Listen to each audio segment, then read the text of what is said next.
নমস্কার বন্ধুরা, মেঘার সাথে বাঙালিয়ানার আরও একটি নতুন পর্বে আপনাদের সবাইকে স্বাগত। আশা করি আপনারা সবাই খুব ভালো আছেন এবং সুস্থ আছেন। আজকের পর্বে আপনাদের সঙ্গে আমি শেয়ার করছি বাড়িতে কিভাবে দইয়ের বীজ তৈরি করে সেটা দিয়ে দই পাততে হয় সেই পদ্ধতিটা।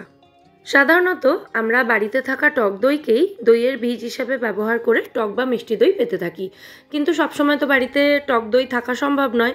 তো টক দই ছাড়া কিভাবে দইয়ের বীজ তৈরি করতে হয় এবং সেটা দিয়ে দই পাততে হয় সেই রেসিপিটাই আজকে আপনাদের সঙ্গে শেয়ার করছি। তো প্রথমেই আমি হাফ লিটার সিঙ্গল টোন দুধ নিয়েছিলাম। আমি এখানে রেড কাউ ব্যবহার করেছি, আপনারা যে কোনো ব্র্যান্ডের দুধ এখানে ব্যবহার করতে পারেন, অথবা গরুর দুধও চলবে। তো দুধটাকে ফুটিয়ে গ্যাস অফ করে দিয়েছি। এবার কিছুটা দুধ আমি একটা ছোট বাটিতে নিয়ে নিয়েছি, মোটামুটি ওই 4 থেকে 5 টেবিল চামচ দুধ আছে এখানে। দুধটাকে ঠান্ডা করে নিয়েছি একটু, মানে একদম হালকা গরম একটা ভাব রয়েছে দুধের মধ্যে, যার মধ্যে একটা আঙুল ডোবালে কিন্তু সেই গরমটা সহ্য করা যাচ্ছে, মানে দুধটা একদম হালকা গরম অবস্থায় রয়েছে। তো এবার এই হালকা গরম দুধটার মধ্যে আমি দিয়ে দিচ্ছি 1 চা চামচ পরিমাণে ভিনিগার। দুধ যদি বেশি গরম থাকে তাহলে কিন্তু এই সময় মানে ভিনিগারটা দেওয়ার পর দুধটা পুরোপুরি কেটে যাবে এবং নষ্ট হয়ে যাবে, তখন এটা দিয়ে আর দইয়ের বীজ তৈরি করা যাবে না। তো দুধটা কতটা গরম সেটা কিন্তু ভীষণ ইম্পর্টেন্ট। ভিনিগারটা আমি দুধের মধ্যে মিশিয়ে দিয়েছিলাম, তারপর এটাকে ঢাকা দিয়ে রেখে দিয়েছিলাম মোটামুটি 10 মিনিট মতো, রুম টেম্পারেচারেই রেখেছিলাম। তো 10 মিনিট পর দেখুন দুধটা কিন্তু হালকা একটু কেটে কেটে গেছে, মানে পুরো ছানা কাটেনি, একদম হালকা একটা দই দই ভাব রয়েছে দুধটার মধ্যে। এটা আমরা বাটার মিল্ক তৈরি করলাম। তো এই যে দুধ এবং ভিনিগারের মিশ্রণটা, এটাকে আমি একটা বড় বাটির মধ্যে নিয়ে নিয়েছি, যে বাটিতে আমি দইয়ের বীজটা তৈরি করব। তো সেই বাটির মধ্যে নিয়ে নেওয়ার পর মিশ্রণটাকে একটা তারের হুইস্কারের সাহায্যে খুব ভালো করে ফেটিয়ে নিচ্ছি। আপনারা এখানে কাঁটা চামচ বা এমনি চামচও ব্যবহার করতে পারেন। এরপর ওই হাফ লিটার দুধের থেকে বাকি যে দুধটা বেঁচেছিল, মানে ওই ছোটো বাটিতে ঢালার পরে বাকি যেটুকু দুধ ছিল, সেই দুধটাও এখন হালকা একটু ঠান্ডা হয়ে গেছে, মানে ওই হাতে সহ্য করার মতো গরম রয়েছে। তো এই রকম হালকা গরম দুধটাকে এই তৈরি করে রাখা বা ফেটিয়ে রাখা বাটার মিল্কের মধ্যে আমি ঢেলে দিলাম। এটা কিন্তু দই তৈরি হচ্ছে না, এটা তৈরি করছি আমি দইয়ের বীজটা। এবার যেটা তৈরি হবে সেটা দিয়েই আমরা দই পাতবো। তো দুধের সঙ্গে ফেটিয়ে নেওয়া বাটার মিল্কের মিশ্রণটাকে আমি ভালো করে মিশিয়ে দিয়েছি। এরপর এই পাত্রটাকে ঢাকা দিয়ে এটাকে রেখে দেব 6 থেকে 7 ঘন্টা মতো। চাইলে এটাকে 10-12 ঘন্টা বা সারা রাতও রেখে দেওয়া যেতে পারে। আমি আগের দিন রাত্রেবেলা 8:30 নাগাদ এই দইয়ের বীজ তৈরিতে বসিয়েছিলাম এবং পরের দিন সকালবেলা দেখুন এটা কী অবস্থায় রয়েছে। দইয়ের এই বীজটা কিন্তু দইয়ের মতো একদম টাইট হয়ে জমবে না, এটা এরকম একটু থকথকে অবস্থাতেই থাকবে। মানে এরকম টেক্সচার দেখে আপনারা কিন্তু ঘাবড়ে যাবেন না, এটা এরকম টেক্সচারেরই হবে। আর একটা কথা, 10-12 ঘন্টার বেশি কিন্তু এটাকে জমার জন্য ওইভাবে বাইরে রেখে দেবেন না, তাহলে কিন্তু এটা নষ্ট হয়ে যাবে। মানে এটা এরকম থকথকে টেক্সচারের হয়ে গেলেই কিন্তু এটাকে ফ্রিজে রেখে দেবেন। যাই হোক, এবার এই দইয়ের বীজটা থেকে 5-6 চামচ মতো দইয়ের বীজ আমি একটা অন্য বাটির মধ্যে নিয়ে নিচ্ছি, যে বাটিতে আমি টক দইটা পাতবো। তারপর এটাকে চামচ দিয়ে খুব ভালো করে ফেটিয়ে নিচ্ছি।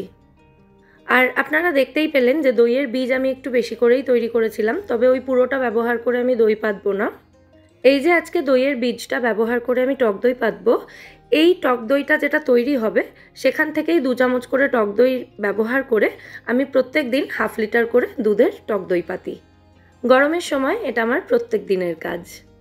যাই হোক, মোটামুটি 6 থেকে 7 চামচ মতো দইয়ের বীজ নিয়ে আমি ভালো করে ফেটিয়ে নিয়েছি চামচ দিয়ে। ও আর বাকি যে দইয়ের বীজটা রইলো সেটা দিয়ে কি করব সেটা একেবারে বলে নিই।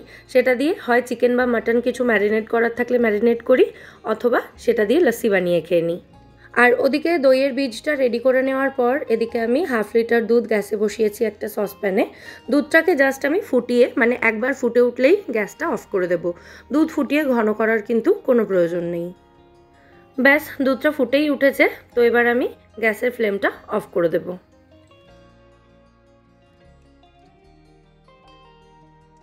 তো দুধটা ফুটিয়ে নিয়ে আমি গ্যাস থেকে নামিয়ে নিয়েছি। এবার এটাকে একটু ঠান্ডা হওয়ার জন্য রেখে দেব।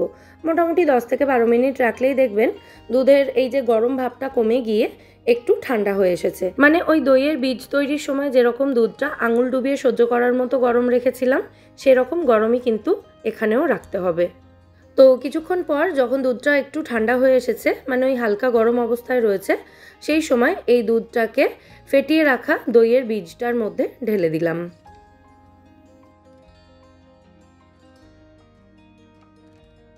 ভালো করে একবার নাড়াচাড়া করে দুধের সঙ্গে দইয়ের বীজটাকে ভালো করে মিশিয়ে দিচ্ছি।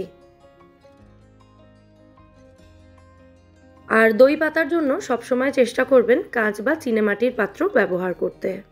স্টিল বা অ্যালুমিনিয়ামের সঙ্গে কিন্তু টক দই রিয়াকশন করতে পারে, যেটা স্বাস্থ্যের পক্ষে খুব একটা ভালো নয়, তো চেষ্টা করবেন ওগুলো অ্যাভয়েড করতে। যাই হোক, এবার এই পাত্রটাকে ঢাকা দিয়ে কোনো গরম জায়গায় এটাকে রেখে দিতে হবে 7 থেকে 8 ঘন্টা মতো, অথবা ম্যাক্সিমাম 10-12 ঘন্টা। 7-8 ঘন্টার মধ্যেই দই কিন্তু ভালোভাবে বসে যায়, তবে যদি না হয় তাহলে ম্যাক্সিমাম 10-12 ঘন্টা রাখতে পারেন। তার বেশি বাইরে রাখলে কিন্তু এটা খারাপ হয়ে যাওয়ার চান্স থাকে। মোটামুটি ঘন্টা 2 পরে আমি একবার চেক করেছিলাম এটাকে। দেখুন এখন এটা কি অবস্থায় রয়েছে। একদম এটা একটু থকথকে হয়ে জমে গেছে, তবে এখনও কিন্তু পুরোপুরি আমার মনের মতোভাবে দইটা বসেনি, মানে এটা আরও টাইট হবে। তো আমি এটাকে আরও কিছুক্ষণ রেখে দিচ্ছি। আর গরম জায়গা বলতে বাড়িতে যে জায়গায় রোদের তাপ আসে সেরকম জায়গায় রাখতে পারেন। গ্যাসের পাশে রান্নার সময় যখন গ্যাস জ্বালানো হয় সেই সময় গ্যাসের পাশে রাখতে পারেন, অথবা আপনারা কিন্তু রান্নার পর বন্ধ করে দেওয়া ওভেনের মধ্যেও এই দইয়ের বাটিটা বসিয়ে রাখতে পারেন, তাতেও কিন্তু খুব তাড়াতাড়ি এবং খুব ভালোভাবে দই জমে যায়। এই দেখুন, এখন প্রায় 7 ঘন্টা মতো হয়ে গেছে আমি দই পাততে বসিয়েছিলাম। দইটা কিন্তু খুব ভালোভাবে জমে গেছে। তো এবার এই দইটাকে ভালো মতো সেট হওয়ার জন্য এটাকে আমি সারা রাত মতো ফ্রিজে রেখে দেবো। ঘন্টা 2 রাখলেই যথেষ্ট, মানে খাবার উপযোগী হয়ে যায়। তবে যেহেতু আমার এখন দইটা সার্ভ করার নেই কাউকে, মানে এত তাড়া নেই দই সার্ভ করার, তাই এটাকে আমি সারা রাত ফ্রিজে রেখে দিচ্ছি। সারা রাত ফ্রিজে রাখার পর সকালবেলা আমি দইটাকে বের করে নিয়েছি।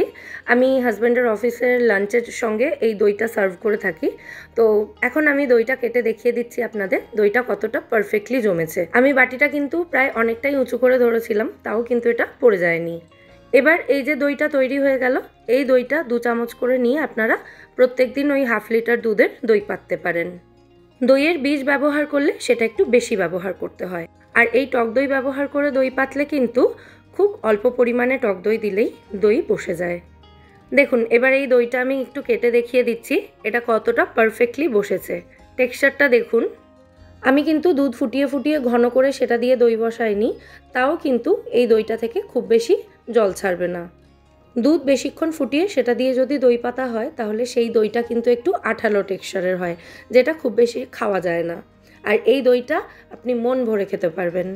তাহলে আজকের এই দইয়ের বীজ তৈরি করে সেটা দিয়ে দই পাতার পদ্ধতিটা আপনাদের কেমন লাগলো সেটা কিন্তু অবশ্যই আমায় কমেন্টে জানাবেন। আশা করি সেই প্রশ্ন আর আসবে না যে প্রথম টক দইটা কোথা থেকে এসেছিল যেটা ব্যবহার করে দই পাতা হয়। এইভাবে বাড়িতে দইয়ের বীজ তৈরি করে সেটা দিয়েও কিন্তু খুব সহজে দই পাতা যায়। অবশ্যই রেসিপিটা ট্রাই করবেন। আর আজকের এই রেসিপিটা যদি আপনাদের ভালো লেগে থাকে ভিডিওটাকে বরাবরের মতো একটা লাইক এবং শেয়ার করে দেওয়ার অনুরোধ রইল। সাথে আমার চ্যানেল মেঘার সাথে বাঙালিয়ানাকে সাবস্ক্রাইব করে আমার পাশে থাকবেন, আমায় সাপোর্ট করবেন। আজকের মতো এখানেই বিদায় নিলাম, আবার দেখা হবে পরের পর্বে। সবাই সুস্থ থাকবেন, ভালো থাকবেন এবং সবাইকে খুব ভালো রাখবেন। নমস্কার।